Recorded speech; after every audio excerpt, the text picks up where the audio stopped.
Assalamualaikum class. This is Mohammad Hashim Zia and you guys are watching Mathflix by Hashim Zia. बेटा IBA के set के lecture series को हम discuss कर रहे थे जिसमें वर्ड प्रॉब्लम्स की सीरीज हमारी ये चल रही है जो कि एक बहुत इंपॉर्टेंट सीरीज है। अगर आप आईबीए की तैयारी कर रहे हैं, अगर आप लम्स की तैयारी कर रहे हैं, आप यूईटी की तैयारी कर रहे हैं, आप फास्ट की तैयारी कर रहे हैं, या नस बिजनेस स्कूल की या बहरिया की, इकरा की, पाकिस्तानी किसी भी आप बिजनेस यूनिवर्सिटी की तैयारी कर रहे हैं, ज़ेबस्टो कोई भी हो, या इंजीनियरिंग के अंदर भी किसी अच्छी यूनिवर्सिटी की तैयारी कर रहे हैं, तो ये वर्ड प्रॉब्लम्स का सेक्शन हर जगह पे आएगा। तो आज की क्लास में वर्ड प्रॉब्लम का ये लेक्चर नंबर हमारे पास कोई चौथा टॉपिक होगा। अभी तक हम लोग प्रॉफिट एंड लॉस को भी डिस्कस कर चुके हैं, फ्रैक्शंस को भी डिस्कस कर चुके हैं, परसेंटेजेस को भी कर चुके हैं, रेशियो प्रोपोर्शंस को भी कर चुके हैं, और अब अपने एक और टॉपिक की जाने मूव कर रहे हैं, इंग्लिश टू मैथ्स के ऊपर। ये टॉपिक बहुत इंटरेस्टिंग टॉपिक है और ये अभी तक हमने जितने कॉन्सेप्ट को डिस्कस किया उन सबको कहीं ना कहीं आपस के अंदर जोड़ रहा है। इंग्लिश टू मैथ्स के टॉपिक के बेसिक मायने क्या होते हैं मेरा बेटा? इंग्लिश टू मैथ्स का बेसिक कॉन्सेप्ट ये होता है कि आपको इंग्लिश में स्टेटमेंट गिवन होगी, उससे आपको कंडीशन को ड्राइव करना है। तो अक्सर स्टूडेंट्स, स्पेशली जो इंटर के स्टूडेंट्स होती हैं, वो अक्सर इसमें गड़बड़ा जाते हैं। और बिलीव मी, आईबीए साइड पे स्ट्रेट इसके 5 to 6 एमसीक्यूज लाजमी आते हैं। आईबीए में इस पोर्शन से 5 to 6 लाजमी एमसीक्यूज आते हैं। और अगर आप लेक्चर सीरीज मेरी देख रहे हैं और आपने आईबीए की गाइडेंस वीडियो देखी भी हो, तो आपको आइडिया होगा कि भाई आईबीए में एक क्वेश्चन 4 नंबर का होता है। तो सिंपल सिंपल 20 से 24 नंबर का पोर्शन ये इंग्लिश टू मैथ्स के वर्ड प्रॉब्लम्स कैरी कर रहे होते हैं। इसी तरीके से सेट के मैथ्स के पेपर है, चाहे वो नस बिजनेस स्कूल का हो, चाहे वो फास्ट का हो, वहां पे भी एक बड़ा मेजॉरिटी पोर्शन वर्ड प्रॉब्लम्स में इंग्लिश टू मैथ्स का होता है। इंग्लिश टू मैथ्स का एक और नाम होता है स्टेटमेंट टू कंडीशंस क्वेश्चन। यानी कि आपको एक स्टेटमेंट गिवन होगी इंग्लिश में, आपको उससे मैथमेटिकल कंडीशंस को ड्राइव करना है और फिर क्वेश्चन को सॉल्व करना है। ये स्ट्रेटेजी होती है इंग्लिश टू मैथ्स की। देखो बहुत सिंपल टॉपिक है, बहुत मजे का कॉन्सेप्ट है। आइए स्टार्ट करते हैं आज की क्लास को। तो भाई देखिए, सबसे पहले नंबर के ऊपर हमारे पास क्वेश्चन नंबर 1 आ रहा है, आईबीए के पास पेपर से लिया गया, बड़ा बेहतरीन क्वेश्चन है। और इस तरह के क्वेश्चन 10 बिजनेस स्कूल में भी बहुत आए हैं, फास्ट में भी बहुत आए हैं। क्या कह रहे हैं? To calculate the body mass index. Okay, आपके बॉडी मास इंडेक्स क्या होते हैं भाई? जिनको नहीं पता तो यार, जो जिम वगैरह कर रहे होते हैं ना, तो आप अगर किसी अच्छे ढंग के जिम में जाओगे तो आपसे कहते हैं कि सर आपका बीएमआई क्या है। बीएमआई बेसिकली ये बताता है कि यार एक बंदे की हाइट के हिसाब से उसका कितना वेट एक्चुअली होना चाहिए, और अगर कितना ज्यादा या कितना कम है तो उसके हिसाब से आप बताते हो कि भाई आप ओवर वेट हो या आप अंडर वेट हो। तो ये बीएमआई बेसिकली कहलाता है, मैंने एक्सप्लेन कर दिया इसको। ओके, तो भाई आपसे क्या कह रहा है? In order to calculate the body mass index, health professionals divides a person weight by square of his or her height and then multiply the result by 703 if the measurements are in inches and pound, which of the following equation models this calculation? बहुत simple सा question है। देखो आपको statement पूरी given है English के अंदर, आपको उसे मैथमेटिकल फॉर्म में कन्वर्ट करना है। देखो क्वेश्चन कभी भी आपको गिवन हो ना, हमेशा उसकी इंपॉर्टेंट पॉइंट पे जाओ। इंपॉर्टेंट पॉइंट कहां से स्टार्ट हो रहा है कि भाई बीएमआई कैलकुलेट कैसे करते हैं, उसने बताया हुआ है कि भाई हेल्थ प्रोफेशनल क्या करते हैं, किसी भी इंसान के वेट को डिवाइड करवा देते हैं, किसी भी इंसान के वेट को डिवाइड करवाते हैं किससे? Square of his or her height से। यानी कि आप सिंपल तरीके से वेट को डिवाइड करवा देते हो हाइट के स्क्वायर से, और जो भी आपका रिजल्ट होता है उसको मल्टीप्लाई करवाते हो किसके साथ? 703 के साथ। तो इस तरीके से ये आपकी इक्वेशन बन गई। तो आपसे एग्जामिनर कह रहा था कि भाई चार ऑप्शन में से बताओ कौन सा ऑप्शन हमारा करेक्ट आंसर होगा। तो obviously option number A is the correct answer. बहुत सिंपल सा देखो क्वेश्चन है, ये क्वेश्चन लिटरली आईबीए में बहुत आया है। तो भाई ऐसे क्वेश्चंस बेतहाशा आते हैं, क्योंकि ए लेवल्स का बच्चा तो उसको इजीली कर लेगा, नॉर्मली आसानी से पिक कर लेगा, बट जो इंटर वाला बैकग्राउंड का स्टूडेंट होता है वो नॉर्मली फंस रहा होता है। तो आपने फंसना नहीं है, आपने सिंपल क्वेश्चन को पढ़ना है, धीरे धीरे पढ़ो, स्टेटमेंट को डिजाइन करने की कोशिश करो, आप इजीली कर सकते हो।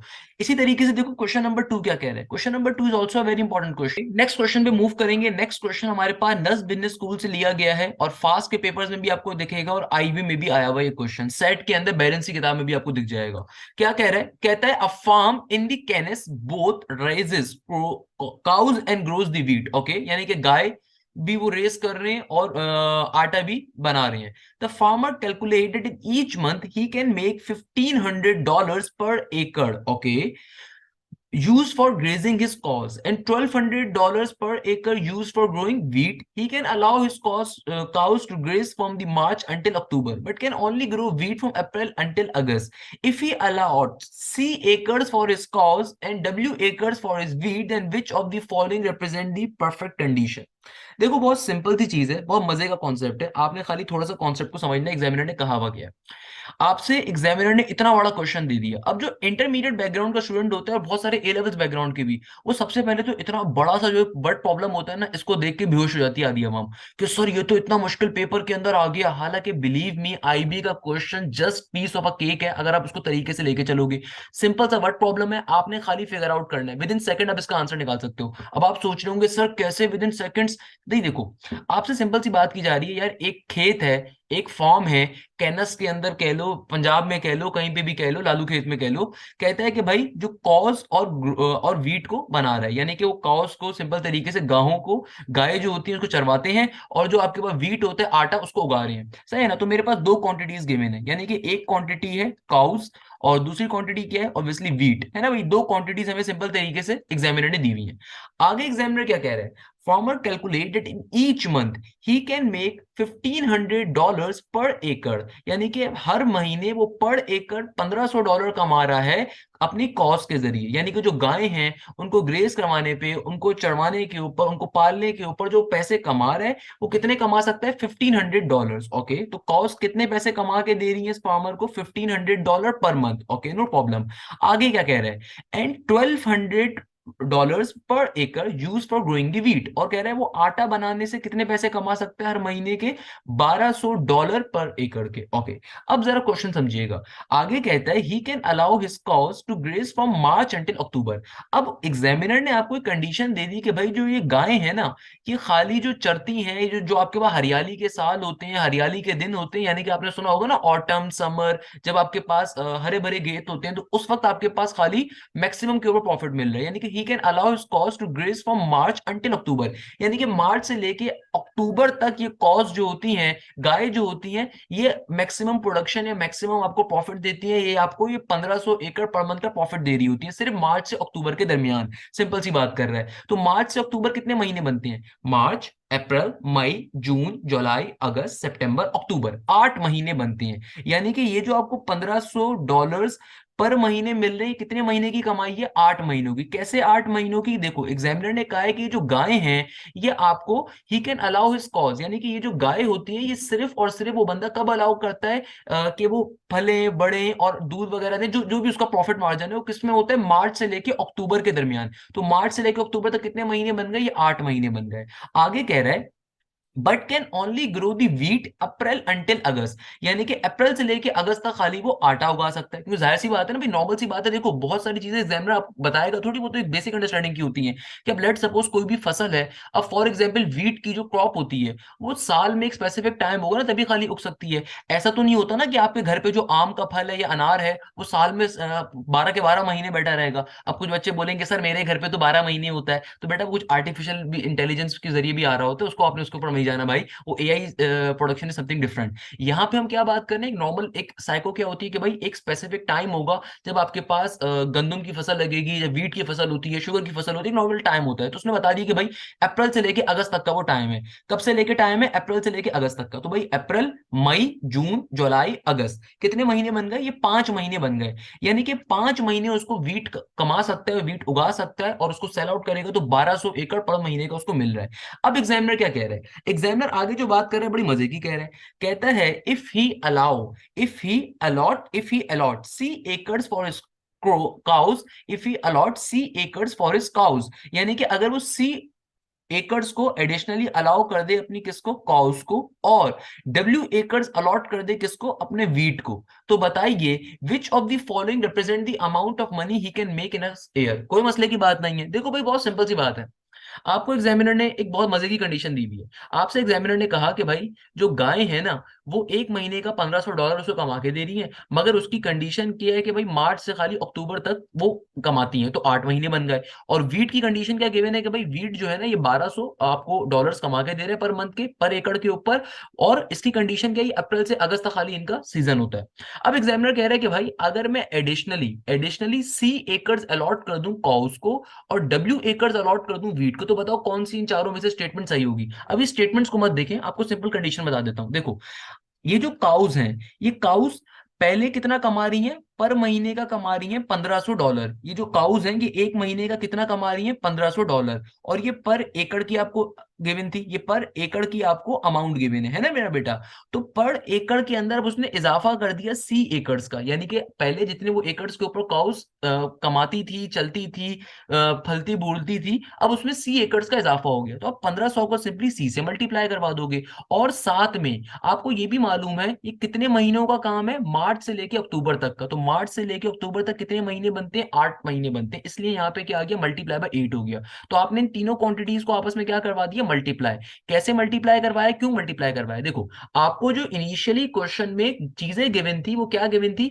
$1500 वो बंदा कमा रहा है अपनी गाय के जरिए, अगर वो 8 महीने उनको चला रहा है। पर एकड़ जो उसको प्रॉफिट हो रहा है वो $1500 का हो रहा है, यानी कि 8 महीने में, 8 महीने चलाने के ऊपर उसे 1500 एकड़ का, $1500 का जो प्रॉफिट हो रहा है वो पर एकड़ के ऊपर हो रहा है। तो बात को समझिएगा, यहाँ पे एग्जामिनर ने क्या आपसे कहा है कि भाई, एग्जामिनर आपसे कह रहा है कि भाई वो जो पर्टिकुलर एक बंदा है, उस बंदे को गाय चलाने के ऊपर, गाय के काम के ऊपर $1500 का महीने में प्रॉफिट हो रहा है 1500 एकड़ के ऊपर। और अगर वो 8 महीने काम करे तो सिंपली 1500 को आपने 8 से मल्टीप्लाई कर दिया।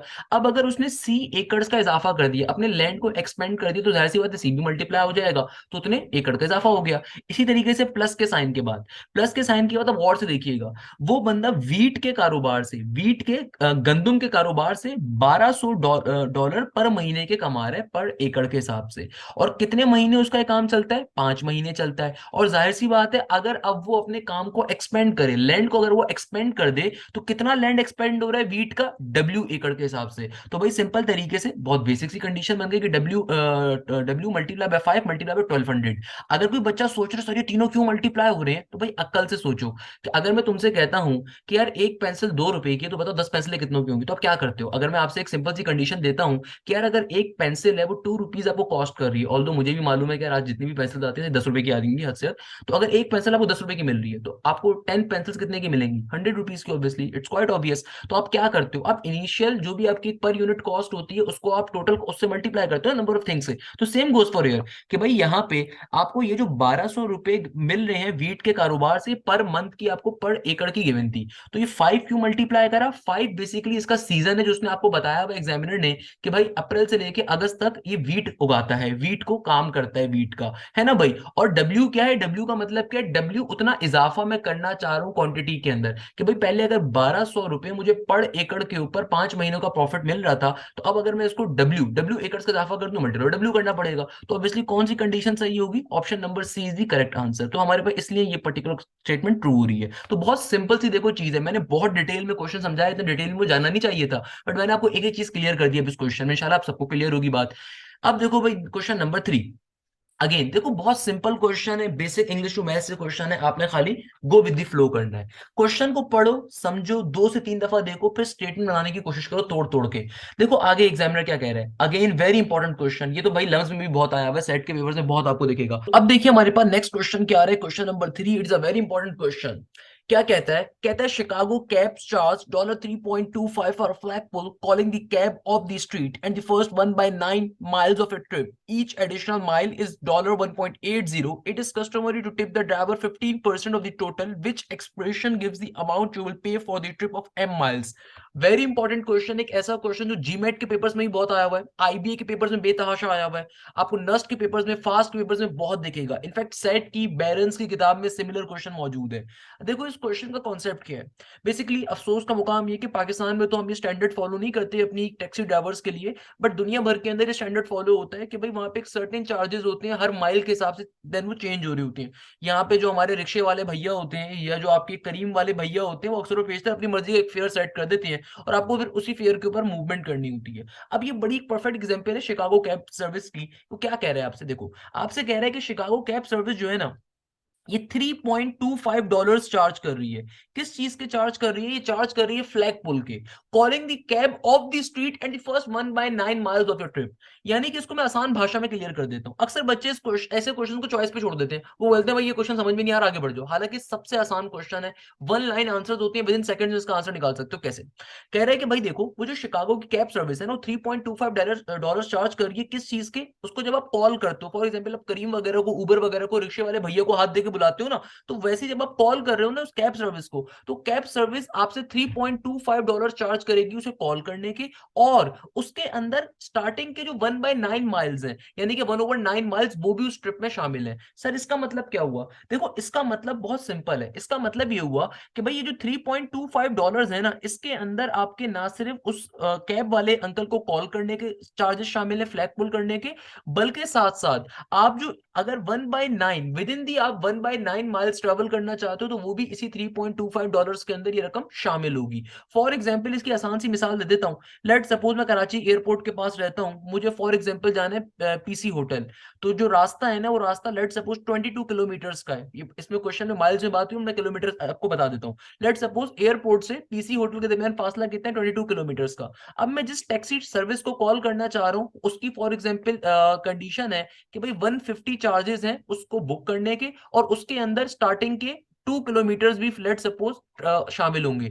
यानी कि 150 रुपीज सिर्फ किसके हैं कि भाई उस कैब सर्विस को कॉल करने के, बुक करने के, और जो 2 किलोमीटर्स होंगे ना वो भी इस 150 के रुपीज में शामिल है। अब लेट सपोज अगर मुझे पीसी जाना है, तो भाई जाहिर सी बात है पीसी तो 22 किलोमीटर के फासले के ऊपर है, तो भाई एडिशनल जितने भी, यानी कि 2 किलोमीटर के बाद एडिशनल जितने भी मैं किलोमीटर्स आगे मूव करूंगा उनकी पेमेंट टर्म्स और है। उनकी पेमेंट टर्म्स क्या है कि मुझे हर 1 किलोमीटर के ऊपर लेट सपोज मुझे 50 रुपीज देने पड़ेंगे। मैं बहुत एक सिंपल एग्जांपल दे रहा हूं और आसान कर देता हूं कि हर 1 किलोमीटर पे फॉर एग्जांपल मुझे 20 रुपए देने पड़ेंगे। तो 22 × 20 हो जाएगा आपके पास सिंपली, यानी कि 20 × 20 हो जाएगा, सॉरी। क्यों? क्योंकि भाई देखो जो कैब सर्विस है, लेट सपोज मैं एयरपोर्ट पे खड़ा हूं, उसको अगर मैं कॉल कर रहा हूं 150 रुपए ले रही है सिर्फ उसको बुक करने के, और इनिशियल 2 किलोमीटर्स के पैसे उस 150 में शामिल है। और उसके बाद में जितना भी फर्दर ट्रेवल करता हूं तो हर किलोमीटर के फिर चार्जेस है पर किलोमीटर के 20 रुपए। सही है ना भाई, पर किलोमीटर के 20 रुपए। तो इस तरीके से हिसाब ये बन गया। तो यही सेम कॉन्सेप्ट यहाँ पे है कि भाई शिकागो कैब सर्विस जो है ना, 3.25 चार्ज कर रही है फ्लैगपुल के, फ्लैगपुल यानी कि कॉलिंग द कैब, और 1/9 माइल्स ऑफ योर ट्रिप इसमें शामिल है। अच्छा भाई आगे क्या कहता है, ईच एडिशनल माइल, यानी कि अब मैं इसके अलावा 1/9 माइल्स के आगे जितना भी ट्रेवल करना चाहता हूं, जितना भी ट्रेवल करना चाहता हूं, उसके चार्जेस कितने हैं, $1.80। उसके चार्जेस कितने, यानी कि पर माइल एडिशनल, यानी कि पर किलोमीटर अब मैं जितना आगे जाना चाहता हूं उसके चार्जेस कितने हैं, $1.80। आगे एग्जामिनर क्या कह रहा है कि भाई आपको ड्राइवर को एक कस्टमरी टिप भी देनी है जो कि 15% ऑफ टोटल बिल होगा, तो इसको भी छोड़ दो बेशक। एग्जामिनर कह रहा है which expression gives the amount you would pay for the M miles, यानी कि हमें एम माइल्स के लिए फाइंड करना है। हमें एग्जामिनर ने टोटल माइल्स नहीं बताया, उसने कहा कि भाई टोटल माइल्स तुम्हारे लेट सपोज एम है, तो एम माइल्स के लिए बताओ कंडीशन कैसे बनाओगे। तो देखो बहुत सिंपल है भाई, ये 3.25 जो आप डॉलर्स पे कर रहे हो, ये इनिशियली किस बात के पे कर रहे हो, या पे कर रहे हो कैब को कॉल करने के, और उसके अंदर स्टार्टिंग के 1.1/9 माइल्स का पे शामिल है ना भाई। अब मुझे अगर आगे आगे फर्दर माइल्स ट्रेवल करना है, फर्दर माइल्स मुझे अगर ट्रेवल करना है, तो हर एडिशनल माइल के ऊपर मुझे कितने पैसे देने, $1.80। तो $1.80 को मल्टीप्लाई करवा दोगे किसके साथ, एम के साथ।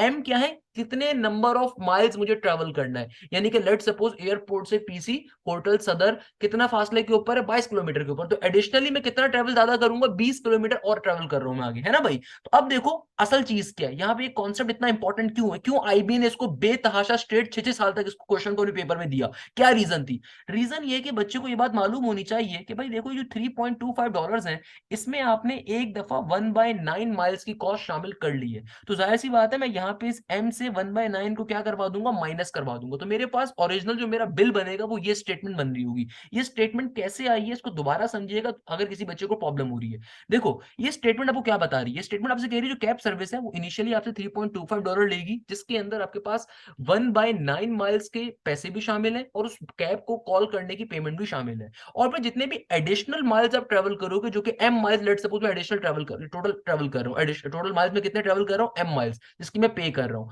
तो हर एडिशनल माइल के लिए जो मुझे पे करना है वो पे करना है $1.80।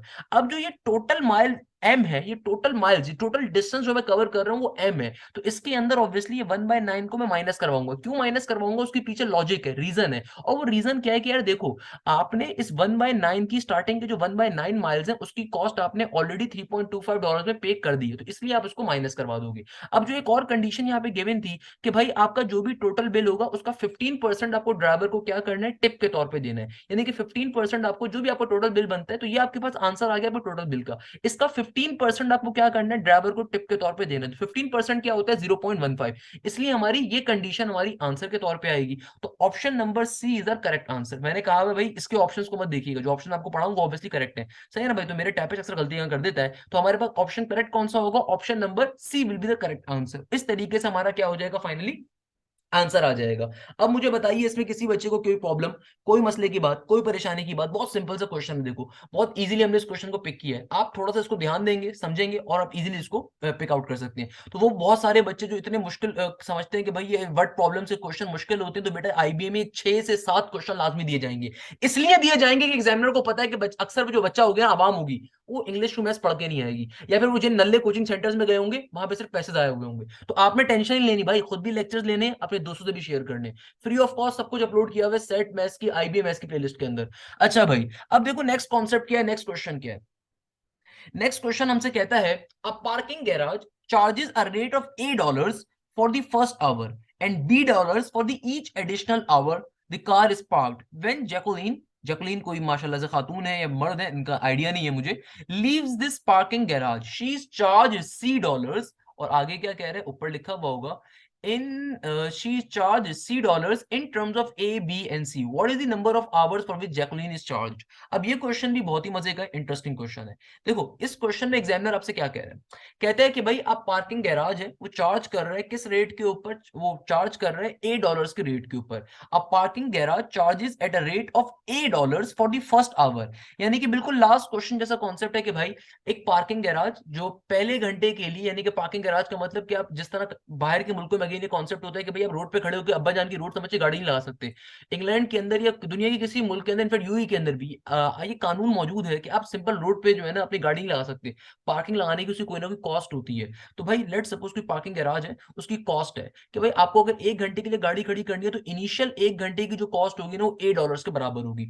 और फिर अगर 1 घंटे से ऊपर टाइम होता है तो $B वो एडिशनल अमाउंट होगी जो उस कार के ऊपर चार्ज होती रहेगी। आगे एग्जामिनर क्या कह रहे हैं, when Jacqueline leaves this parking garage she is charge with the $C। यानी कि एग्जामिनर कह रहे हैं कि भाई जैकुलीन ने जब उस गाड़ी के गैराज को छोड़ा, जब वो अपनी गाड़ी निकाल के वापस लेके जा रही थी, तो उसको $C उसने पेमेंट करी। $C यानी कि उसने ये रकम पे करी। अब ये रकम किसके बराबर है, एग्जामिनर आपसे कह रहे हैं इसको अपने फाइंड करना है। और ऊपर वहां पे जाके क्या लिखा है उसको दोबारा पढ़ देता हूँ कि भाई जैकुलीन को जो चार्ज किया गया है वो $C किया गया है in terms of A, B and C। What is the number of hours for which Jacqueline is charge, हमें बेसिकली नंबर ऑफ आवर्स को फाइंड करना है। ओके, हमारे पास ये स्टेटमेंट है। अब देखो इस स्टेटमेंट कैसे बनाएंगे, इस स्टेटमेंट को बनाने का तरीकेकार क्या होगा, किस तरीके से हमारा आंसर आएगा। देखो बहुत सिंपल चीज है, ये सी वो रकम है जो जैकुलीन ने दी पार्किंग गैराज से निकलते हुए। अब देखो इस कंडीशन हमारे पास क्या बन रही है, कंडीशन हमारे पास बनती है कि भाई जो पार्किंग गैराज की फीस है लेट्स सपोज सी के बराबर, ये बराबर है किसके, ए प्लस, ए का मतलब ए क्या है भैया, ए उस पार्किंग गैराज के पहले घंटे की फीस है, ए उस पार्किंग गैराज के पहले घंटे की फीस है, प्लस के साइन के बाद बी, बी एडिशनल कॉस्ट के तौर पे है, बी क्या है, एडिशनल आवर्स की फीस, यानी कि 1 घंटे के बाद जितना भी इजाफी टाइम होगा वो बी के हिसाब से चार्ज होगा। अब इस पूरे क्वेश्चन में आपको कहीं पे भी बताया हुआ नहीं कि कितने घंटे उसने अपनी गाड़ी को पार्क किया है। इस पूरे क्वेश्चन में अगर आप इसको देखो तो मैं क्वेश्चन अगर आपको समझ में आता है क्या कह रहा है, parking garage charge rate of $8 for the first hours and $B for each additional hour, the car is parked when Jacqueline leave this parking garage she is charge with $C in terms of A, B and C। What is the number of hours for which Jacqueline is charge, यानी कि इस पूरे question में आपको ये नहीं बताया हुआ कि आपके नंबर ऑफ आवर्स कितने हैं जो जैकुलीन ने अपनी गाड़ी खड़ी करी। तो लेट अस एज्यूम कि हमारे नंबर ऑफ आवर्स इसके बराबर है H-1 के। अब आप सोच रहे होंगे सर ये H-1 क्यों है, भाई H-1 इसलिए हम लोगों ने करा कि भाई B क्या है, B देखो आपके पास एडिशनल आवर्स की कॉस्ट है, B क्या है हमारे पास, हर एडिशनल आवर्स की कॉस्ट। तो भाई इस B को आपने H से मल्टीप्लाई करवाना है। H क्या है, टोटल नंबर ऑफ आवर जो कि जैकलीन ने अपनी गाड़ी जब वहां खड़ी करी होगी, तो टोटल नंबर ऑफ आवर जिसके अंदर जैकलीन की गाड़ी उस कार स्टेशन में, उस कार पार्किंग में खड़ी होगी वो है। तो सर फिर आपने माइनस का 1 क्यों करवाया, तो बेटा ये माइनस का 1 इसलिए करवाया कि ये आपकी पहले घंटे को आपने 1 घंटे को क्या करवाया, फर्स्ट आवर की अपनी रकम को या फर्स्ट आवर को आपने माइनस करवाया। क्योंकि हम आवर्स की टर्म से बात कर रहे थे इसलिए H-1 लिखा हमने, H- का A नहीं लिखा यहाँ पे। रीजन क्या है कि भाई हम घंटों की बात करें तो भी H हमारे पास टोटल घंटे हैं जिसके अंदर जैकलीन ने अपनी गाड़ी वहां पे खड़ी करी, और माइनस का 1 रिप्रेजेंट कर रहा है कि भाई 1 घंटा जो इनिशियल है, चूंकि उसकी रकम हम पहले यहाँ पे लगा चुके हैं तो इसने उसको -1 कर दिया। तो ये आपके पास इनिशियल कंडीशन बन रही है। मगर एग्जामिनर ने आपसे मांगा हुआ क्या है, एग्जामिनर ने आपसे मांगा हुआ है आवर्स, नंबर ऑफ आवर्स जो कि उसने जैकलीन ने अपनी गाड़ी यहाँ पे जिसमें खड़ी करी है। तो नंबर ऑफ आवर्स कैसे निकालोगे भाई, प्लस का ए वहां पे जाके क्या हो जाएगा, माइनस का ए, तो क्या बन गया बी इंटू एच माइनस का वन। देखो ये बी यहाँ पे मल्टीप्लाई और हमें डिवाइड हो जाएगा, तो क्या बन गया सी माइनस का A divided by B equal to H minus का वन। भाई आपको एच की अगर वैल्यू चाहिए तो माइनस का वन वहां चला जाएगा, तो आपके पास एच की वैल्यू किसके बराबर आ जाएगी, ऑब्वियसली एच की वैल्यू आपके पास आ जाएगी सी माइनस का A divided by B plus का वन। तो ये आपके पास नंबर ऑफ आवर्स आ गए जो जैकलीन ने अपनी गाड़ी खड़ी करी जिसके ऊपर, ये वो नंबर ऑफ आवर्स हैं। भाई कैसे सॉल्व करा, बहुत बेसिक क्वेश्चन है, बहुत मजे का क्वेश्चन है, लिटरली आईबी में बेतहाशा आया है, सेट के पास पेपर्स में आपको मिलेगा, आपको जीमेट में मिलेगा, आपको ये लम्स में मिलेगा, आपको ये प्याज में, फास्ट में, नस्ट में, हर जगह मिलेगा। क्या कह रहे हैं देखो, कहता है कि पार्किंग गैराज है, वो पहले घंटे के जो पैसे चार्ज करता है वो $8 हैं, और उसके बाद हर एडिशनल घंटे के चार्जेस $20 के बराबर है। तो एग्जामिनर आपसे कहते हैं कि भाई जैकलीन ने जब उस कार गैराज को लीव करा ना तो उसने $C की पेमेंट करी। तो बताओ कि आपके पास कितने घंटे के लिए जैकलीन ने अपनी कार खड़ी करी। मैं बार बार ऊपर लेके नहीं जा रहा, इसलिए मैंने आपको पूरा क्वेश्चन वैसे ही पढ़ के बता दिया। When Jacqueline leaves the parking garage she charge $C in terms of A B and C, what is the number of hours for the Jacqueline is charge. हमें नंबर ऑफ आवर्स निकालने थे H. तो condition कैसे बनाई कि देखो see basically वो रकम है जो जैकलीन ने पेमेंट के तौर पे दी, और ये किसके बराबर है, ये बराबर है पहले घंटे के चार्जेस के पैसे जो कि ए है, और बी का मतलब एडिशनल कॉस्ट। अब ये एडिशनल कॉस्ट को हमेशा मल्टीप्लाई करवाएंगे, क्योंकि हमें कैसे पता चलेगा भाई कितने घंटे खड़ी हुई है। तो जो भी एडिशनल कॉस्ट है हमारे पास बी, उसको आपने मल्टीप्लाई करवा देना है किसके साथ, नंबर ऑफ आवर्स के साथ। अब चूंकि नंबर ऑफ आवर्स तो एच होते हैं मुझे भी मालूम है, आपको भी लग रहा होगा हमें शायद सिर्फ एच आएगा, मगर नहीं भाई, आपने एक घंटे के स्टार्टिंग के एक घंटे के पैसे तो वैसे इंक्लूड कर लिए ना, इसलिए हम लोगों ने क्या करा, एच में से माइनस कर दिया, तो इसलिए हमारे पास स्टेटमेंट बन गई। और अब फिर आप सिंपल तरीके से आप लोगों ने बेसिक मैथ्स करके एच की वैल्यू को फाइंड कर लिया, तो इस तरीके से हमारा ये आंसर आ गया, और ये हमारा फाइनली इस क्वेश्चन का क्या है, आंसर है। इस तरीके से हमारा क्वेश्चन क्या हो गया बेटा, सॉल्व हो गया।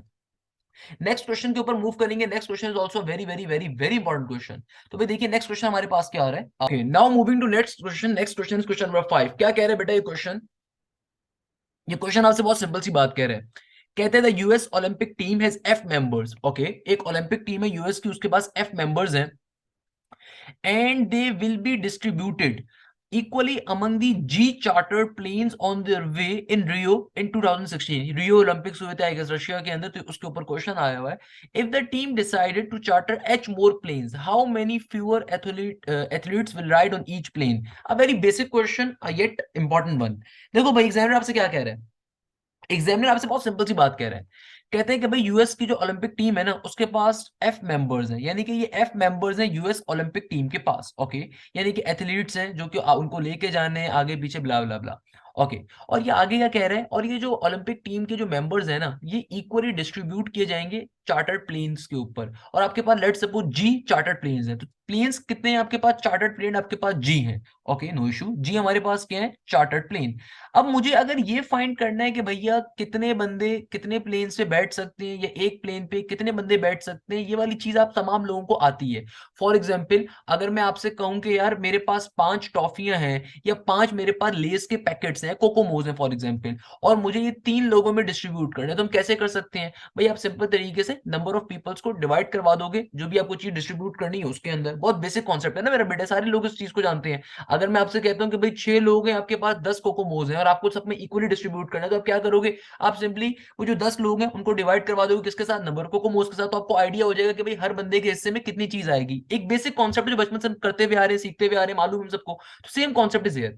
मगर यहाँ पे एग्जामिनर ने एक कंडीशन और दे दी, कहता है if the team decides to charter H more planes, यानी कि अब आप क्या कह रहे हैं कि भाई पहले आपके पास जी चार्टर प्लेन्स थे, मगर अब आपने क्या करा, एच आपने मोर प्लेन्स को हायर किया है, एच मोर प्लेन्स आपने हायर किया। तो बताइए how many fewer athletes will ride on each plane, यानी कि आपको फाइंड करना है भाई कितने एथलीट्स पर्टिकुलर प्लेन्स को ज्वाइन अप करोगे, इस चीज को फाइंड अप करना है। आप कैसे फाइंड करें इस चीज को, बहुत बेसिक कॉन्सेप्ट है कि भाई फॉर एग्जांपल अगर मैं कंसीडर करूंगी इनिशियली मेरे पास एफ मेंबर्स हैं, यानी कि टोटल कितने मेंबर्स हैं, एफ हैं, और वो अगर सिंपल जी प्लेन्स के ऊपर मूव कर रहे हैं, अगर वो सिंपली जी प्लेन्स के ऊपर मूव कर रहे हैं, तो जैसे मैंने आपको एग्जांपल दी कि अगर 10 लोग हैं और 5 कोकोमोज आपको डिस्ट्रीब्यूट करने, तो कैसे करेंगे, simply total number of people divided by number of object, तो हमने सिंपल तरीके से एफ डिवाइडेड बाय जी कर दिया, बहुत बेसिक चीज है। अब चूंकि एग्जामिनर यहाँ पे मुझसे क्या कह रहा है कि भाई अगर हम लोग एच मोर प्लेन्स को हायर कर लें, एच मोर प्लेन्स को क्या कर लें, हायर कर लें।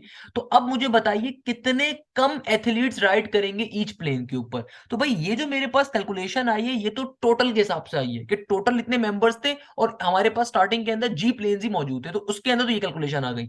अब चूंकि एग्जामिनर हमसे कह रहा है कि हमने एच मोर प्लेन्स को हायर किया है, तो एक और कैलकुलेशन हमारे पास क्या हो सकती है कि भाई टोटल मेंबर्स एफ हैं, मगर अब की बारी में हम लोगों ने क्या किया है, एच मोर प्लेन्स को हायर कर लिया है। एच मोर प्लेन्स का मतलब है कि पहले अगर सिर्फ जी प्लेन्स थे, तो अब की बारी में हम लोगों ने इजाफी कितने प्लेन्स मंगवा लिए, एच मोर प्लेन्स। तो एग्जामिनर आपसे मासूमियत के साथ पूछ रहा है कि भाई बताइए अब कितने fewer athletes will ride on each plane, कितने कम एथलीट्स राइड कर सकते हैं ईच प्लेन के ऊपर। तो इस कैलकुलेशन को हम कैसे फाइंड करेंगे कि भाई देखो, अगर मैं पहले वो कैलकुलेशन जिसके अंदर मैंने टोटल मेंबर्स डिवाइडेड बाय एक सर्टेन अमाउंट ऑफ प्लेन्स रखे थे, उसको अगर मैं डिवाइड माइनस करवा दूं किसके साथ, अगर जब मैंने मोर प्लेन्स का इजाफा कर दिया उसके साथ, यानी कि देखो ये वो कैलकुलेशन है जिसके अंदर हम लोगों ने प्लेन्स का इजाफा कर दिया, ये वो कैलकुलेशन है जो प्लेन्स का इजाफा नहीं करा। तो अगर मैं इन दोनों को आपस में क्या करवा दूं, सबट्रैक्ट करवा दूं, सबट्रैक्ट करवाने से फायदा क्या होगा, हमारे पास बेसिकली वो नंबर्स ऑफ पीपल आ जाएंगे जो कितने प्लेन्स के ऊपर ट्रेवल कर रहे हैं और एक प्लेन पे कितने कम लोग ट्रेवल कर रहे होंगे, यानी कि how many fewer athletes will ride on each plane. हमारे पास वो एग्जैक्टली नंबर एक आ सकता है। तो यहाँ पे अगर आपको सिंप्लीफाई करना है तो ऑब्वियसली क्या करेंगे, आप क्रॉस मल्टीप्लीकेशन करोगे, एलसीएम लोगे, तो क्रॉस मल्टीप्लीकेशन कैसे लोगे, क्या बन जाएगा, जी इंटू जी प्लस एच, और ये ऊपर चला जाएगा, क्रॉस मल्टीप्लीकेशन में ऊपर चला जाएगा तो क्या बन जाएगा, ये हो जाएगा simply F into G plus H, और यहाँ पे क्या हो जाएगा, माइनस का एफ जी का एफ जी। ब्रैकेट को अगर आप ओपन करोगे तो एफ दोनों टर्म से मल्टीप्लाई होगा, तो क्या बन गया, एफ जी प्लस का एफ एच माइनस का F G divided by G into G plus H. तो भाई देखो इस एफ जी से एफ जी कट गया, तो फाइनली आंसर क्या आ गया हमारे पास, आंसर आ गया F H divided by G into G plus H. ये आंसर कैसे आ रहे हैं खुदा रहे, इसको दोबारा समझ लीजिएगा, बहुत इंपॉर्टेंट कॉन्सेप्ट है। आपसे एग्जामिनर बहुत सिंपल सी बात कर रहे हैं, कहते हैं कि भाई देखो तुम्हारे पास जो यूएस की ओलंपिक टीम है उसके अंदर एफ मेंबर्स मौजूद है टोटल, आपको उन एफ मेंबर्स को इक्वली डिस्ट्रीब्यूट करना है जी चार्टर प्लेन्स, यानी कि जिन प्लेन्स के जरिए वो यूनाइटेड स्टेट ऑफ अमेरिका से रियो ओलंपिक्स को पार्टिसिपेट करने के लिए जा रहे हैं। तो हमने सबसे पहले इसकी एक कंडीशन को ड्रॉ कर दिया, वेरी सिंपल। आगे एग्जामिनर ने मासूमियत का मुजाहरा किया और कहता है कि यार देखो, अगर यूएस की गवर्नमेंट एच मोर प्लेन्स को हायर कर ले, यानी कि पहले अगर सिर्फ जी प्लेन्स है तो अब एच मोर प्लेन्स को हायर कर ले, तो अब बताओ अब क्या कैलकुलेशन बन सकती है। हमने क्या करा, हमने सिंपल तरीके से टोटल मेंबर्स को डिवाइड करवा दिया इन न्यू सेट ऑफ प्लेन्स के साथ। तो न्यू सेट ऑफ प्लेन्स कैसे आया, हमारे पास जी प्लस एच, पहले जी प्लेन्स थे उसमें एच का इजाफा कर दिया, जी प्लस एच बन गया।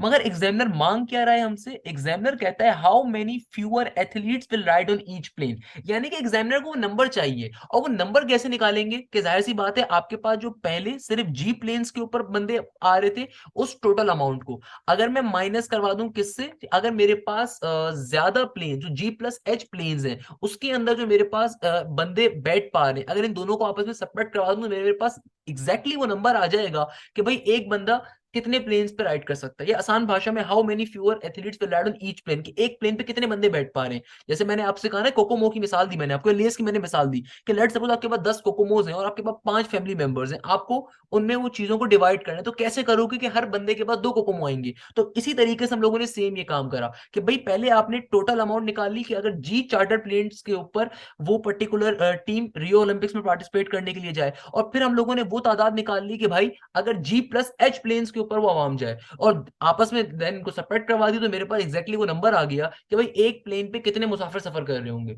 इस तरीके से हमारे क्वेश्चन सॉल्व हो गए। It was a bit interesting question और लिटरली बहुत इंपॉर्टेंट क्वेश्चन है, बहुत दफा पेपर में आया। ये क्वेश्चन आपको रिसेंट ईयर्स के अंदर आईबीए में चाइना ओलंपिक्स में भी दिखेगा, जापान ओलंपिक्स में भी दिखेगा, तो बहुत दफा पेपर में रिपीट हुआ है। अच्छा भाई, next question is also a very interesting question and very important question, mark कर लीजिए क्वेश्चन नंबर 6 को। क्वेश्चन नंबर 6 बहुत इंपॉर्टेंट क्वेश्चन है, क्या कह रहे हैं, कहता है अब proposed tax system would tax the first $75,000 of a household's income at R% and an additional income at Q%. What would be the tax for a household if an income of with an income of $90,000? देखो भाई एक simple सी बात है taxation system की, आप में से जिन लोगों ने बिजनेस कम्युनिकेशंस के या फाइनेंस के ए लेवल से सब्जेक्ट उठाए होंगे उनके लिए आसान क्वेश्चन हो सकता है, और जो हमारे इंटरमीडिएट के स्टूडेंट्स हैं उनके लिए हो सकता है मुश्किल उनको लगे, बट इसका कुछ भी उससे ताल्लुक नहीं है, बहुत सिंपल चीज है, English to maths statement given है, कंडीशन को फॉर्म करना है। कैसे फॉर्म करोगे, देखो एग्जैक्टली सेम क्वेश्चन लम्स में भी आया हुआ है, आईबी में भी आया हुआ है, एनबीएस में भी बहुत आया हुआ है। देखो बहुत सिंपल बात है। और अब आपको ये चीज समझ में आ जानी चाहिए एडिशनल वाली, भाई ये कहानी अब आपको क्लिक कर जानी चाहिए। हमने इतने सारे भी क्वेश्चंस कर लिए। देखो देखो सिंपल सी बात कर रहे हैं, कहता है एक टैक्स सिस्टम है, उस टैक्स सिस्टम के अंदर जो भी बंदे के पास फर्स्ट 75% $1000 होंगे तो उसके ऊपर जो टैक्स लगेगा वो R% के हिसाब से लग रहा होगा। यानी कि पहले $75,000 के ऊपर R% के हिसाब से टैक्सेशन की अमाउंट होगी, और फिर जो भी एडिशनल इनकम है बंदे की उसके ऊपर Q% के हिसाब से टैक्स लगना है। तो अगर एक घर है, उस घर में $90,000 का है, उसके ऊपर टैक्स कैसे लगेगा, हमें इस बात को पे करना है, देखना है। तो भाई जाहिर सी बात है, हमें यानी कि $90,000 वाले घर के हिसाब किताब करना है, सही है ना भाई। अच्छा, अब देखो एक चीज आपको मालूम है, तमाम स्टूडेंट्स को बात मालूम होगी, बहुत बेसिक सी बात मैं कर रहा हूँ अब तमाम लोगों से। यार देखो, ये $90,000 का मतलब क्या है कि भाई ये जो $90,000 वाले घर का मुझे हिसाब किताब करना है, तो आपको इसमें एक बात तो समझ में आती है कि भाई मुझे ऐसे घर का हिसाब करना है जिसकी इनकम के $90,000, जिसमें से 75% थाउजेंड वाले डॉलर्स का tax rate is something different, और उसके बाद की जो अमाउंट है उसका tax rate is something different. तो अगर मैं $90,000 में से $75,000 को माइनस कर दूं, तो बाकी कितनी अमाउंट बचती है हमारे पास। जाहिर सी बात है, ये अमाउंट बचेगी हमारे पास कितनी, 90 में से अगर 75 निकाल तो 15,000 बचेगी, है ना भाई। ऐसा ही है ना मेरा बेटा, कितनी बचेगी, 15,000 के अराउंड बची होगी। यानी कि कितनी बचेगी हमारे पास, सिंपली $15,000 के दरमियान बनेगी। यानी कि 90,000 का ब्रेकेज क्या होगा, 75 प्लस का 15। 90 का ब्रेकेज क्या होता है, 75 और 15 ना, तो $90,000 का क्या होगा, 75,000 $50,000। हमने ब्रेकेज क्यों करा, मैंने ये ब्रेकेज आपको समझाने के लिए करा है। सर कैसे, कि यार देखो मेरे प्यारे शागिर्द, कि भाई चूंकि एग्जामिनर आपसे कह रहा है कि भाई किसी भी घर के अंदर अगर 75,000 रुपीज डॉलर है पहले, तो उसकी टैक्सेशन रेट इज डिफरेंट है, और उसके बाद $75,000 से ऊपर की जितनी पैसे होंगे ना, उनका टैक्सेशन रेट डिफरेंट है। ये बिल्कुल वही मिसाल है कि यार आपके पास लेट सपोज अगर 7.5 तोले सोना मौजूद है, तो उसके ऊपर जकात अलग फिक्स होती है, और उसके बाद जो आपके पास रकम आ रही है उसके ऊपर जकात का रेट डिफरेंट चला जाता है। एक नॉर्मल सी मैंने आपको मिसाल दी इस्लामिक माशरे के अंदर, जो एक नॉर्मल चीज चल रही होती है। तो सेम गोज फॉर हियर। तो ये देखो हमने इसलिए इसको 90,000 को ब्रेक कर दिया कि भाई इसमें $75,000 कितना बन रहा है और बाकी की रिमेनिंग अमाउंट कितनी बन रही है, ताकि आपको समझ में आ सके। तो ये अब आपको समझ में आ गया कि भाई $75,000 के ऊपर जो टैक्सेशन का रेट है वो कितना है, R%, और जो रिमेनिंग अमाउंट है उस पर टैक्सेशन का रेट कितना है, Q%। तो अब सॉल्व कैसे करेंगे, बहुत बेसिक चीज है कि सर वो कैसे सिंप्लीफाई करें। भाई बहुत बेसिक है, सिंप्लीफाई हो गया क्वेश्चन आपका। कैसे, कि भाई देखो, यानी कि $75,000 के ऊपर जो टैक्स अप्लाई होगा वो कैसे होगा, R% के हिसाब से। और परसेंटेज का मतलब क्या होता है, R/100, है ना। परसेंटेज से अगर नॉर्मल उसमें जाना है तो डिवाइडेड बाय 100 करते हैं। ये सारी बातें पिछले लेक्चर से पढ़ा चुका हूँ मेरा बेटा, तो लास्ट के लेक्चर लाजमी ले लीजिएगा। अगर आप पहली बार चैनल के ऊपर आए हैं, तो भाई आईबी की तैयारी, लम्स की तैयारी सबके इजीली मेरे चैनल से कर सकते हो, सब कुछ फ्री ऑफ कॉस्ट अपलोड किया हुआ है। इसी तरीके से जो $15,000 है, इनके ऊपर टैक्सेशन कैसे होगी, Q% के हिसाब से। तो भाई इनको सिंपली 15,000 को आपने Q% से मल्टीप्लाई करवा दिया, क्योंकि $15,000 के ऊपर Q% के हिसाब से हमने टैक्स देना है, तो Q/100 हो जाएगा। तो ये आपका फाइनली आंसर होगा, और जो आप चेक कर सकते हो option number D is the correct answer. तो इस तरीके से हमारा आंसर आ गया। दोबारा समझ लीजिए कि भाई एक सिंपल सी मिसाल है कि यार अगर एक बंदा ₹90 कमा रहा है, तो उसमें से 75 रुपीज के ऊपर जो टैक्स देने का मार्जिन था वो एग्जामिनर ने अलग मार्क किया हुआ था, और 75 के बाद जितनी भी रकम बचती है उसके ऊपर टैक्स देने का मार्जिन अलग रेट तय किया हुआ है, जो कि R और Q के हिसाब से है। तो हमने सिंपल सबसे पहले 90,000 को ब्रेक कर दिया 75 और रिमेनिंग अमाउंट में। तो 75% के ऊपर टैक्स देने का रेट क्या है, R%, और रिमेनिंग अमाउंट पे टैक्स देने का परसेंट का हिसाब क्या है, Q%। तो भाई 75,000 इंटू R% का मतलब क्या, R/100, और 15,000 इंटू Q% का मतलब क्या, Q/100। इस तरीके से हमारे पास बेसिकली ये क्वेश्चन सिंपली सॉल्व होगा और हमारा आंसर आ जाएगा विद इन सेकंड्स के अंदर। तो इस तरीके से हमारा क्वेश्चन क्या हो गया बेटा, सॉल्व हो गया। मुझे बताइए इसमें क्या प्रॉब्लम की बात थी। भाई ये question exactly same question IBA में, लम्स में, नस बिजनेस स्कूल में, फास्ट में, सेट में बेतहाशा पूछा गया है। बेतहाशा इसको मैं कह सकता हूँ। क्वेश्चन के ऊपर मूव करेंगे। नेक्स्ट क्वेश्चन क्या आ रहा है, question number 7। It is a very very important question, and how we will going to solve this particular question. Question क्या कह रहा है पहले समझ लेते हैं। कहते हैं sweater that normally cost $42 is on sale for 30% off. Okay, if there is a store wide sale that applies an additional 20% off to everything, what will be the total price of the sweater and a belt that normally cost $D? देखो कभी भी maths के अंदर किसी question को अगर आपने समझना है ना, उस क्वेश्चन को हमेशा अपनी रियल लाइफ से कंपेयर करो। फॉर एग्जांपल यू नो के खाड़ी में सेल लगती है विंटर्स की, समर्स का ऑफ होता है, स्टाइलो के ऊपर होता है, बाटा के ऊपर होता है, आपके पास अलकरम स्टूडियो पे होता है, बोनेंजा पे होता है, and so on. There are number of outlets जिसके बारे में आप जानते हो कि उन पे सेल लगती है। अब देखो एक मिसाल है, आपसे एग्जामिनर कह रहा है कि भाई आपके पास जो है ना एक स्टोर है, उस स्टोर के अंदर जो एक आइटम है स्वेटर का, उस स्वेटर की ओरिजिनल कॉस्ट है $42 की, मगर उस पर्टिकुलर स्वेटर के ऊपर सेल लगी हुई है कितने की, 30% की सेल लगी हुई है। मैंने आपको परसेंटेजेस में कॉन्सेप्ट दिया था, अगर आपने नहीं वो लेक्चर्स देखे तो खुदारा बीकेट और सेट की मैथ प्लेलिस्ट में जाके देख लीजिएगा, क्योंकि आईबीए के अंदर लम्स के अंदर ये क्वेश्चंस बहुत आते हैं। अगर आप फास्ट की, नस्ट की, आईबीए लम्स की तैयारी कर रहे हो तो ऑब्वियसली ये क्वेश्चन आपको बहुत ज्यादा फेस करने पड़ेंगे, तो इनका कॉन्सेप्ट आपको आना चाहिए। अब देखो यहाँ पे एग्जामिनर क्या कह रहे हैं, कह रहे हैं कि एक स्वेटर जिसकी ओरिजिनल कॉस्ट $42 है, वो सेल के ऊपर है, और उस सेल के ऊपर कितनी सेल लगी हुई है, 30% की सेल लगी हुई है। इसका मतलब क्या है कि भाई अब उस जो स्वेटर की नई प्राइस होगी वो आपको कितनी प्राइस आपको पे करनी है, 0.7 पे करनी है। क्यों? 70% खाली पे करनी है ना मेरा बेटा।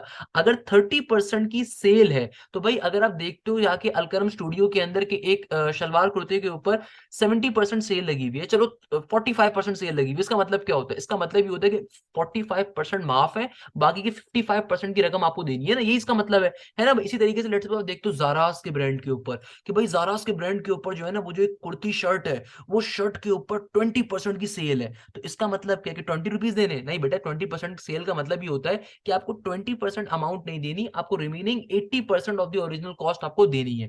इसी तरीके से देखो, इस स्वेटर के ऊपर अगर $42 इसकी ओरिजिनल कॉस्ट है और इस पर 30% की सेल लगी हुई है, इसका मतलब क्या है कि भाई 100 में से 30 अगर निकाल दो, यानी कि 70% ऑफ द ओरिजिनल प्राइस आपको पे करनी है स्वेटर की। ओके, यहां तक की बात है सबको क्लियर हो गई? Very good. आगे एग्जामिनर कह रहे हैं कि if there is a store wide sale that applies an additional 20% off to everything, कह रहे हैं कि भाई चूंकि विंटर का एंड चल रहा है, समर का एंड चल रहा है, तो स्टोर वालों ने एक और पॉलिसी भी निकाली कि धक्कम पेल हो, खवातीन आए, बेतहाशा लोग आए और शॉपिंग करें, तो उन्होंने एक और चीज कर दी। और वो एक और चीज क्या कर दी? उन्होंने बोला कि भाई 20% स्टोर वाइड सेल भी दे दी, यानी कि हर आइटम पे, अगर किसी आइटम पे इंडिविजुअल सेल लगी हुई है उसके ऊपर भी एक्स्ट्रा और सेल दे दी 20% की, यानी कि 20% सेल उन लोगों ने मजीद दे दी आपको हर आइटम के ऊपर। इसका मतलब क्या हुआ कि भाई जो भी आपके पास 42 इंटू 0.7 का आंसर आएगा उसको आप फर्दर 0.8 से मल्टीप्लाई करोगे। क्यों ऐसा क्यों करोगे, बात जरा समझिएगा, कि भाई एडिशनल 20% ऑफ है हर चीजों के ऊपर, यानी कि उस पर्टिकुलर स्टोर के अंदर, लेट सपोज अलकरम स्टूडियो है, उसने कहा कि भाई विंटर का एंड चल रहा है, सारे अपने कपड़े तो निकाल लेंगे हमें, तो भाई क्या करते हैं, एडिशनल 20% सेल और ऑफर कर दी, एडिशनल 20% ऑफ उसने और दे दिया। इसका मायने क्या हुआ कि भाई 20% हर आइटम के ऊपर मजीद ऑफ हो गया, यानी कि रिमेनिंग 80% प्राइस आपको पे करनी है, और 80% का मतलब क्या होता है, 0.8। तो नई जो स्वेटर की प्राइस होगी ना वो आपके पास अब आएगी कि ओरिजिनल प्राइस 42 थी, एक दफा उसके ऊपर सेल थी, 30% की सेल थी, 30% की सेल का मतलब क्या हुआ, वो 70% प्राइस बेयर करनी है, और फिर एक और सेल जो आपको दिख गई 20% की, इसका मतलब क्या हुआ, 0.8 को आपको करना है। इसमें इतने हैरान होने की जरूरत नहीं, वो बेसिक चीज है भाई। ऐसा होता है ना कभी कभी रेस्टोरेंट जाते हो, लेट्स से वो मूजन क्लब आप चले गए, आप चले गए जेंडर्स के ऊपर, आप चले गए कहीं पे भी कहीं भी आप खाना खाने जाते हो, आप देखते हो कि यार वहां पे कोई डिस्काउंट है, एक डिस्काउंट होता है न्यू ईयर वाला, एक डिस्काउंट होता है स्टूडेंट वाला, तो आपकी कोशिश क्या होती है, किसी तरीके से आपको दोनों डिस्काउंट मिल जाए, है ना भाई, हर इंसान की कोशिश ये होती है। तो वैसे ही आपके पास एक सिंपल क्वेश्चन है, देखो रियल लाइफ से कंपेयर करो, बहुत इजीली समझ सकते हो, तो इस तरीके से आपको स्वेटर की प्राइस मिल गई। आगे एग्जामिनर क्या कह रहा है, what will be the total price of the sweater and a belt that normally cost $D। Okay, यानी कि कह रहे हैं कि भाई एक और चीज क्या है, बेल्ट, एक आइटम और है बेल्ट, वही बेल्ट जिससे आपके घर वालों ने आपको कभी ना कभी मारा पीटा होगा, उसकी प्राइस भी बताओ। कहता है अगर उसकी प्राइस $D है तो बताओ उसकी नई प्राइस क्या होगी। तो जाहिर सी बात है भाई, चूंकि स्टोर के अंदर नेशन वाइड सेल लगी हुई है, स्टोर वाइड सेल लगी हुई है 20% की, तो जाहिर सी बात है 80% ऑफ दी हमें पे करना होगा यहाँ पे भी, तो 80% का मतलब क्या है, 0.8 times 0.8 of the original cost. अब आप सिंपल तरीके से सिंप्लीफाई कर लो। अब आप सोच रहे हो सर आंसर टोटल कॉस्ट कैसे निकालेंगे, टोटल बिल जो उन साहब ने दिया होगा, टोटल बिल मैं कैसे निकालूंगा, टोटल कॉस्ट मैं कैसे निकालूंगा। सिंपली जो स्वेटर की कॉस्ट मेरे पास आ रही है, that is 42 into 0.7 into 0.8, plus एक और आइटम जो हम परचेज कर रहे हैं वो बेल्ट का है, जो कि $D के बराबर है, मगर चूंकि उस पर भी सेल लगी है तो 0.8 के बराबर बन जाएगा। तो अब आप चेक कर सकते हो कौन सा आंसर आंसर होगा। कैसे फाइंड करूंगा भाई, सिंपल तरीके से देखो, इन दोनों को पहले मल्टीप्लाई करवा देते हैं। तो भैया कैसे मल्टीप्लाई करवाओगे 0.7 और 0.8 को? देखो भाई बहुत बेसिक चीज होती है, कभी भी डेसिमल में अगर आपको मल्टीप्लीकेशन करवानी होती है तो कोई मुश्किल चीज नहीं होती है, खुदारा हमेशा याद रखिएगा, डेसिमल की मल्टीप्लीकेशन सिंपल तरीके से होती है, बस आखिर में डेसिमल्स को लगाना होता है। अब फॉर एग्जांपल 8 इंटू 7 क्या हो जाएगा, 8 इंटू 7 होता है 56 के बराबर, हम सबको मालूम है, आंसर आ गया डायरेक्टली।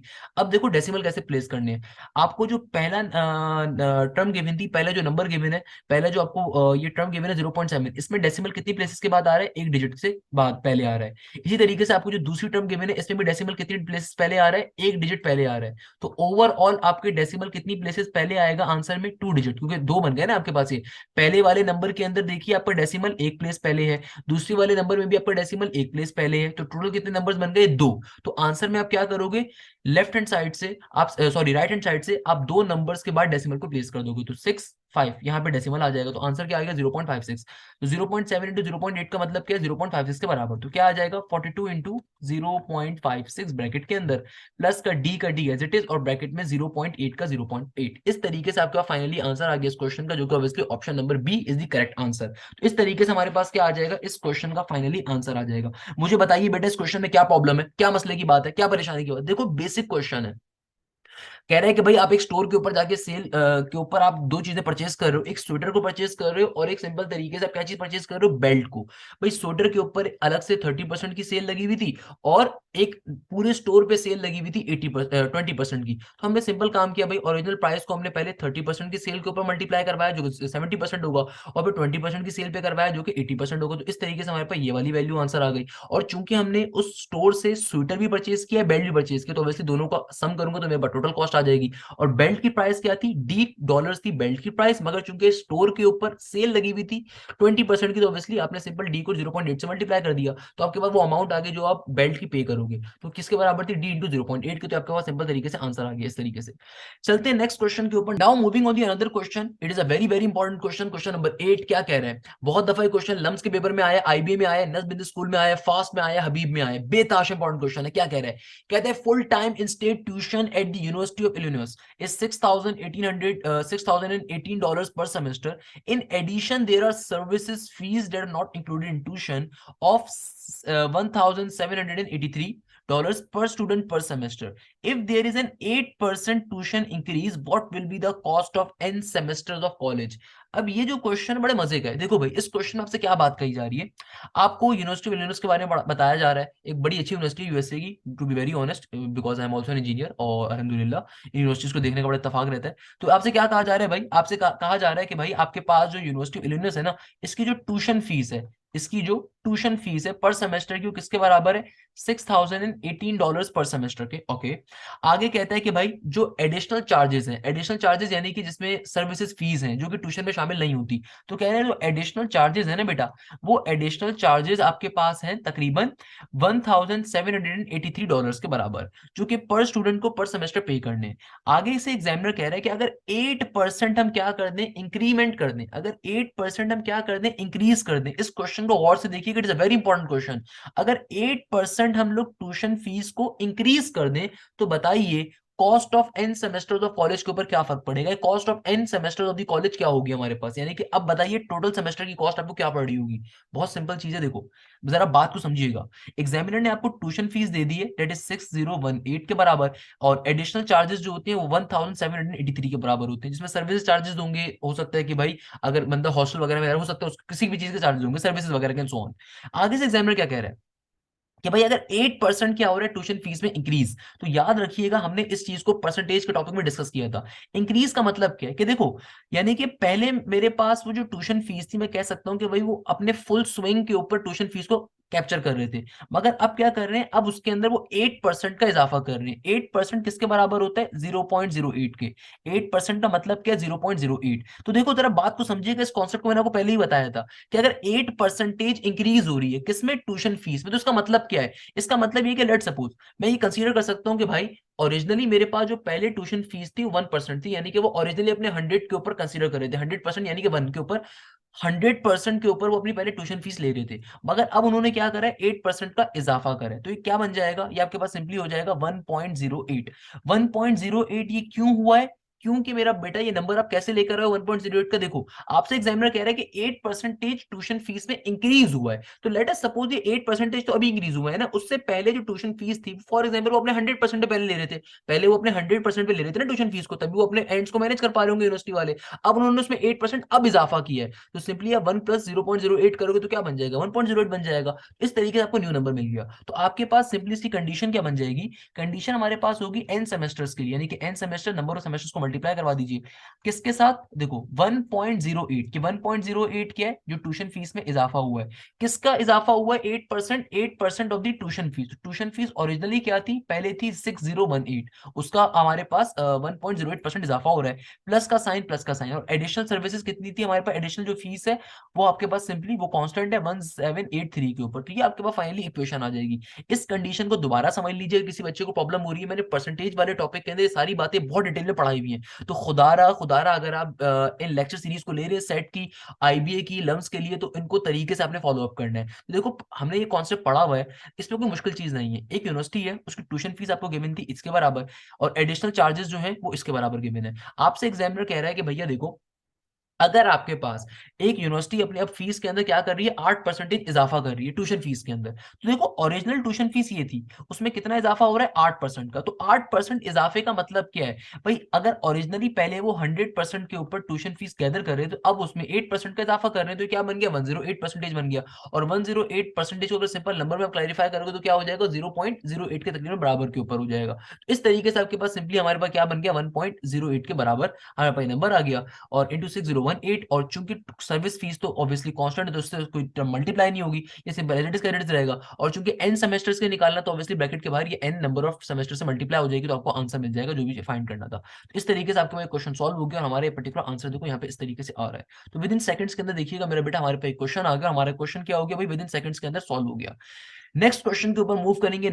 ओके तो बेटा now moving on the question number 9, it is a very important question. IBA के पास पेपर से लिया गया है, लम्स के पास पेपर से लिया गया है, कॉन्सेप्ट्स के लिए, हबीब के लिए, फास्ट के लिए, नज्म बिन स्कूल के लिए बहुत एक इंपॉर्टेंट क्वेश्चन है। क्या कह रहे हैं इस क्वेश्चन के अंदर? Sidra is staying at hotel in Dubai that charges dirham 475 per night plus taxes for a room. Okay, a tax of 20% is applied to the room rate. Dirham 15 per room per night is the tourism tax. Okay no problem. आगे कहते हैं कि which of the following represent the Sidra's total charge in dirham for staying at Y nights. तो हमें सबसे पहले find करना है कि एक सिद्रा जो खातून है वो दुबई के होटल में अगर रुकती हैं, तो उन्हें जो बताया गया है कि भाई रूम का किराया कितना है? 475 पर नाइट का, और उसमें टैक्सेस भी शामिल होंगे कि भाई हर नाइट का 20% आपको टैक्स देना होगा रूम के किराए के हिसाब से। एक तो ये टैक्स है, और दूसरा 15 रुपए अलग से आपको देने हैं, 15 धर्म आपको अलग से देने, जो टूरिज्म टैक्स है वो भी हर नाइट का है। तो भाई हमसे कहा जा रहा है कि बताओ सिद्रा अगर इस होटल में रुकती है वाई नाइट्स के लिए, तो बताओ टोटल कितने चार्जेस उसके अप्लाई होंगे, कितने चार्जेस उसको पे करने होंगे। तो भाई मैं सबसे पहले एक सिंगल नाइट का निकाल लेता हूं। तो टोटल नाइट्स का निकालना बड़ा आसान होगा कि अगर एक सिंगल नाइट का आ जाएगा तो उसको वाई से मल्टीप्लाई करवा देंगे टोटल अमाउंट से, तो हमारे पास आंसर आ जाएगा, ऑब्वियसली सी बात है। तो भाई देखो सबसे पहले क्वेश्चन में आपको क्या गिवन है? क्वेश्चन में आपको रूम का किराया कितना गिवन है? 475 धर्म, 475 रुपीज यानी कि। अच्छा भाई, आगे आपसे कहा जा रहा है कि टैक्स ऑफ 20%, यानी कि आपको जो पहला टैक्स अप्लाई हो रहा है वो कितना है? 20%। 20% किसका? रूम के ऊपर। A tax of 20% is applied to the room rate, यानी कि जो भी रूम के रात के रुकने का किराया है उसके ऊपर 20% टैक्स है। और आगे एक और किराया कौन सा आ रहा है? टैक्स नंबर 2 जो है वो 15 धर्म्स का आ रहा है, जो कि वो सिंपल 15 धर्म्स का किराया है अलग से, वो भी हर नाइट का, और वो एक्स्ट्रा चार्ज होगा हर नाइट के ऊपर रूम के ऊपर। ओके, तो भाई देखो यानी कि मैं क्या कह सकता हूं कि 475 धर्म जो हमारे पास हैं, ये किस चीज का किराया है? 475 धर्म्स, ये सिंपल रूम का किराया है। और एक टैक्स जो इस पे सबसे पहले अप्लाई हो रहा है वो 20% का टैक्स है, जो कि इस रूम के रेट पे अप्लाई होगा लाजमी। अच्छा, अब बड़ी सिंपल सी बात है कि सर यहाँ पे हम क्या करेंगे, किससे मल्टीप्लाई करेंगे? आप सिंपली इसको 1.2 से मल्टीप्लाई करोगे। और ऐसा क्यों करोगे? क्योंकि भाई देखो, अगर इनिशियली किराया मैं एज्यूम करता हूँ कि 1 है, ये 100% के ऊपर है, तो 20% का इजाफा हो रहा है, तो इसका मतलब ये क्या बन जाएगा? 1.2 बन जाएगा। भाई ये बहुत सिंपल सी लॉजिक है, अगर आप इसको लॉजिक समझ में नहीं आती तो मैं सिंपल तरीके से क्लियर कर देता हूँ कि भाई फॉर एग्जांपल अगर रूम का किराया 475 है, तो इसके अंदर आपने क्या करना है? इसके अंदर आपने टैक्स भी शामिल करना है रूम का। और टैक्स कैसे निकालोगे रूम का? कि भाई सिंपल तरीके से 475 को अगर आप 20% से मल्टीप्लाई करो तो 0.20 के बराबर आएगा, तो जो भी आपके पास अमाउंट आएगी वो आपका टैक्स होगा, तो 475 प्लस की वो अमाउंट बन जाएगी। या फिर एक शॉर्ट ट्रिक मेथड को यूज कर लो। जो शॉर्ट ट्रिक मेथड क्या होता है, जो मैंने परसेंटेज में आपको सिखाया भी था, कि भाई देखो सिंपल काम है कि भाई आप डायरेक्टली 475 को ऐसे ही नंबर से मल्टीप्लाई करो जिसमें दोनों चीजें वैसे इंक्लूड हो जाए। कैसे? कि भाई देखो, अगर मैं एज्यूम करूं कि मेरे पास अगर मुझे 20% 475 का देना है, तो इसका मतलब क्या है? इसका मतलब है कि इनिशियली या ओरिजिनली मेरे पास कितनी परसेंट टैक्स अपने 100% पे लिया गया होगा, तो 100% था। अगर उसके ऊपर मुझे 20% किराया देना है, 20% इजाफी टैक्स देना है, तो क्या बन गया, 1.2 बन गया, यानी कि 120 बन गया, तो 120 का मतलब कि 1.2, इसलिए 1.2 ऑफ दी 475। और चूंकि एग्जामिनर ने कहा हुआ है कि इस रूम के ऊपर आपको टूरिज्म टैक्स भी देना होगा, टूरिज्म के लिए आप आए हो ना दुबई के अंदर, है ना भाई, तो 15 जो दरम्स हैं वो आपका फिक्स किराया रूम के ऊपर, टूरिज्म टैक्स भी लगेगा 15 का। तो ये आपके पास एक नाइट के स्टे का किराया आ गया। ये हमारे पास जो कंडीशन आ गई किसकी आ गई, एक नाइट के स्टे की कंडीशन आ गई, एक नाइट के स्टे की कंडीशन हमारे पास ये आ गई। और इस पूरी टर्म को अगर आप वाई से मल्टीप्लाई कर दोगे तो ये आपके पास वाई टर्म्स तक का आपका आंसर आ जाएगा। यानी कि हमारे पास ये क्या आ जाएगा, सिंपल तरीके से हमारे पास आंसर आ जाएगा वाई नाइट्स का किराया। तो क्या बन रहा होगा, 1.2 इंटू 475 करोगे तो समथिंग अराउंड 570, और 570 प्लस का 15 क्या हो जाएगा, तकरीबन 585। तो आपका वे क्या बन जाएगा, 585 वाई, यानी कि 585 एक रात का किराया, और चूंकि अगर वाई नाइट से रुक रही होगी तो 585 आपके पास सिंपल तरीके से 585 इंटू वाई आपके पास आंसर होगा, जो कि नन ऑफ दीज ऑब्वियसली, तो हमारा option number D is the correct answer है। ओके, लास्ट क्वेश्चन के ऊपर मूव करेंगे आज की क्लास के, जो कि एक बहुत इंपॉर्टेंट क्वेश्चन है, बहुत ही मजे का क्वेश्चन है।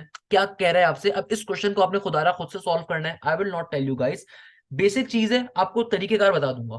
क्या कहता है, अच्छा ये क्वेश्चन अगेन बहुत इंपॉर्टेंट है आईबीए के लिए, लम्स के लिए, आप किसी भी पाकिस्तान की यूनिवर्सिटी की तैयारी करो मेरा बेटा। अगर मैं आईबीए का नाम बार बार लेता हूं तो उसके पीछे रीजन ये है कि पाकिस्तान की जितनी भी यूनिवर्सिटी उन सब में से सबसे जो हैवी टेस्ट होता है वो आईबीए का होता है। बिजनेस साइड के ऊपर मैं बात कर रहा हूँ। लम्स के अंदर चूंकि सेट का पेपर पैटर्न फॉलो होता है, और सेट की मैथ्स निस्बतन आसान है as compared to IBA maths, remember this thing, सही है ना भाई। और 10 बिजनेस स्कूल हो आपके पास या फास्ट हो, तो उन सब में सारे क्वेश्चन रिपीट होंगे, कॉमसेट्स हो, बैरिया हो, जेबिस्ट हो, कोई भी यूनिवर्सिटी हो, वहां पे सारे के सारे क्वेश्चन आएंगे आपके पास अगर आप इनकी तैयारी करते हो। तो भाई मैंने आपसे बहुत दफे बात कही, इन लेक्चर्स को अपने तरीके से घोल के पी जाओ, इन क्वेश्चंस को आप घोल के पी जाओ, क्या कॉन्सेप्ट दिया है क्या कॉन्सेप्ट नहीं दिया। अब देखो क्वेश्चन नंबर 10 क्या कह रहा है, कहता है it is a very important question, how will solve this, it is estimated the cost C in rupees of producing m item is c is equal to 12m plus 600, okay, no problem.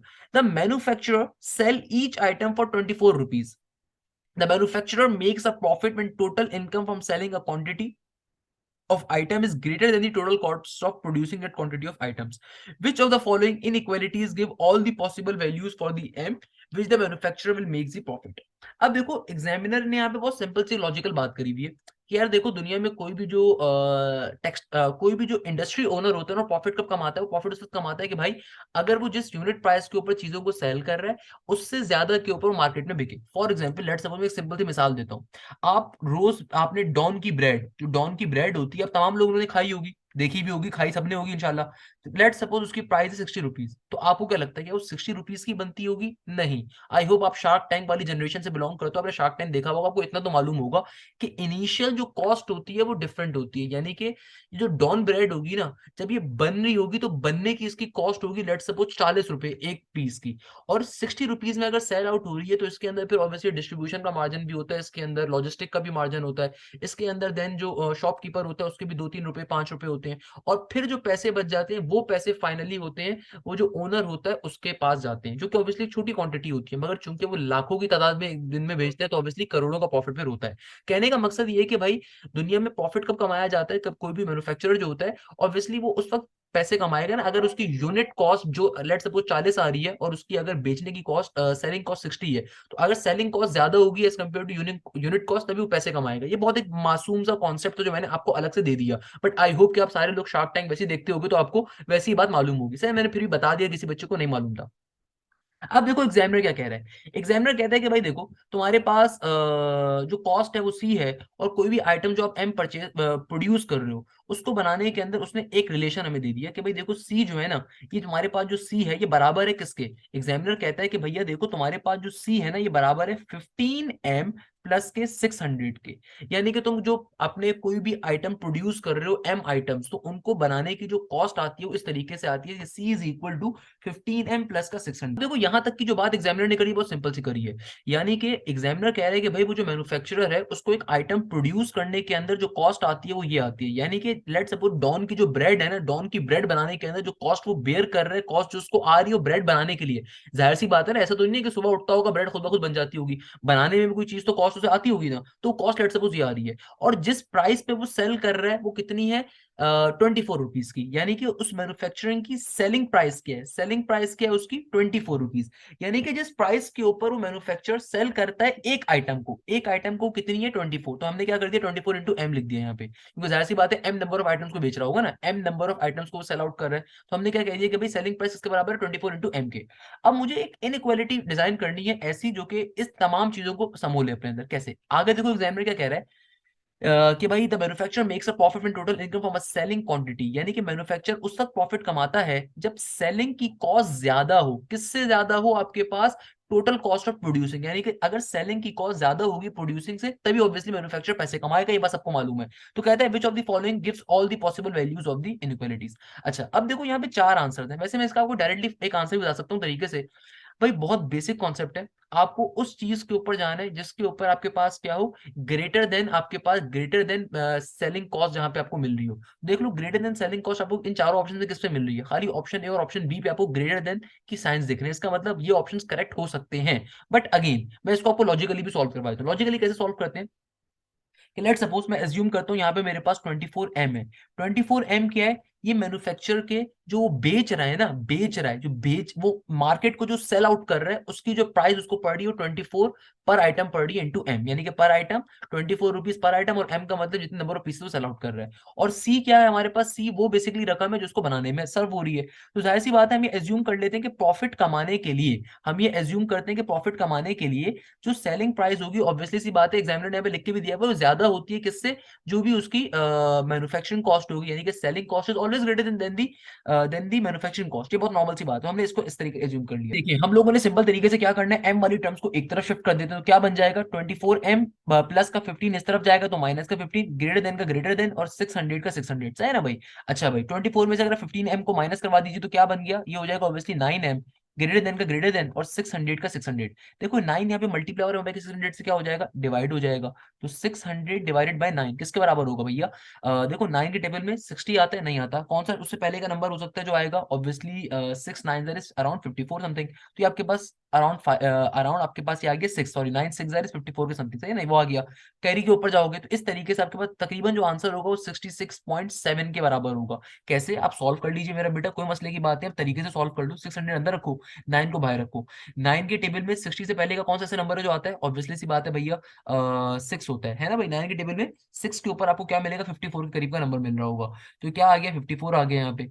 कितना बचा यहाँ पे, सही है ना, ये आपके पास खत्म हो गया, 10 में से 4 गए, 6 बचा, ऊपर वाला जीरो नीचे आ गया, अगेन 60 बन गया, दोबारा से आप 6 के टेबल पे जाओगे, फिर 54 मिलेगा, फिर यहाँ पे क्या बचेगा, सिंपली आपके पास ये बच जाएगा 6 का 6, फिर आप पॉइंट लगाओगे, फिर डेसिमल बन जाएगा, फिर ये क्या हो जाएगा 60, यानी कि आपके पास क्या आ गया 66.6 आंसर आ गया। तो आपकी एम की वैल्यू क्या आ रही है, ग्रेटर देन 66.6, आपकी एम की वैल्यू क्या आ गई, ग्रेटर देन 66.6, यानी कि आपका आंसर क्या है 66.6 से बड़ा है, आपका आंसर क्या है 66.6 से बड़ा आंसर है। तो हमारा फाइनली इसका मतलब क्या है, हमारा कितना प्रॉफिट आ रहा होगा, कौन सी इनइक्वालिटी हमारा आंसर होगी इस क्वेश्चन के। देखो बहुत बेसिक चीज है, अगर आप थोड़ा सा ध्यान लगाओ आप इजीली बता सकते हो कौन सी वाली इक्वालिटी आपका आंसर होगी। देखो आपको एक कहा जा रहा है कि m इज ग्रेटर देन 67 और m इज ग्रेटर देन 66 और m इज लेसर देन 67 और m इज लेसर देन 66, तो हमारी जो करेक्ट इनइक्वालिटी होगी ऑप्शन नंबर बी होगी। क्यों, क्योंकि देखो अगर मैं कहता हूं कि m की वैल्यू 67 से बड़ी है, तो देखो 67 से बड़ी होगी तो 67 उसमें काउंट नहीं होगा।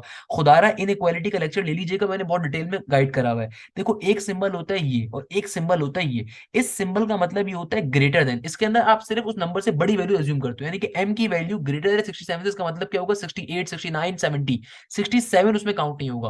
और अगर मैं कहता हूं कि भाई m की value greater than equal to 67 है तब 67 काउंट होगा, तो यहाँ पे देखो सिंबल आपको ग्रेटर देन लेस देन के गिवन है, तो इसका मतलब हमारा आंसर क्या होगा ग्रेटर देन 66, क्योंकि उसमें 66 भी से ऊपर के नंबर्स काउंट होंगे, तो उसमें 66.66 भी आ जाएगा, 66.5 भी आ जाएगा, 66.9 भी आ जाएगा, 67 भी आ जाएगा, 67.2 भी आ जाएगा, 67.8 भी आ जाएगा, इसीलिए हमारा ऑप्शन नंबर भी करेक्ट आंसर होगा। दोबारा क्वेश्चन को समझ लीजिए, question is a very interesting question, very important question. आपसे एक सिंपल सी बात की जा रही है, उसमें अपना उस एग्जामिनर ने पूरा भाषण लिख के दिया हुआ है। कहता है कि भाई देखो, एक जो मैन्युफैक्चरर है, अगर वो कोई भी चीज मैन्युफैक्चर करे तो उसको जो वो चीज बनाने के अंदर कॉस्ट लग रही है, जो मैन्युफैक्चरिंग कॉस्ट है उसने वो आपको दे दी, और साथ में उसने आपसे कहा कि सेलिंग कॉस्ट जो होगी वो 24 होगी पर आइटम के हिसाब से। आगे एग्जामिनर कहता है कि भाई प्रॉफिट आप उसी पर बना सकते हो। ये लाइन जो आपको दी थी ना, इस स्टेटमेंट के लिए लाइन आपको दी हुई थी। जिस बच्चों को नहीं पता ना, स्टेटमेंट के लिए आपको लाइन दी हुई थी।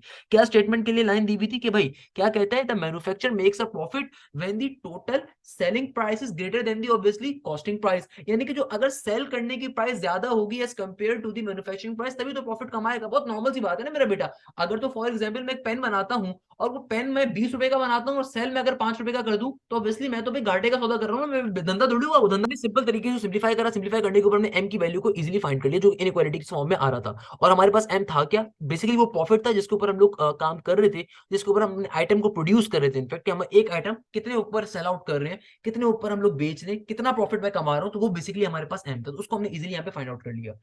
इसी बात पे हमारा ये आज का लेक्चर एंड होता है। Ratio sorry English to maths का एक बड़ा बुनियादी लेक्चर, और लेक्चर नंबर 1 हमारा आज अपने मंतक के अंजाम पे पहुंच रहा है। लास्ट में बस आपसे एक छोटी सी बात करूंगा बेटे, डिस्क्रिप्शन के अंदर आपकी पूरी फाइल में आपसे वैसे शेयर कर दूंगा। तो खुदारा खुदारा खुदारा, क्लास में मैंने जितने भी क्वेश्चंस करवाए हैं, इन तमाम क्वेश्चंस को घोल के पी जाइएगा।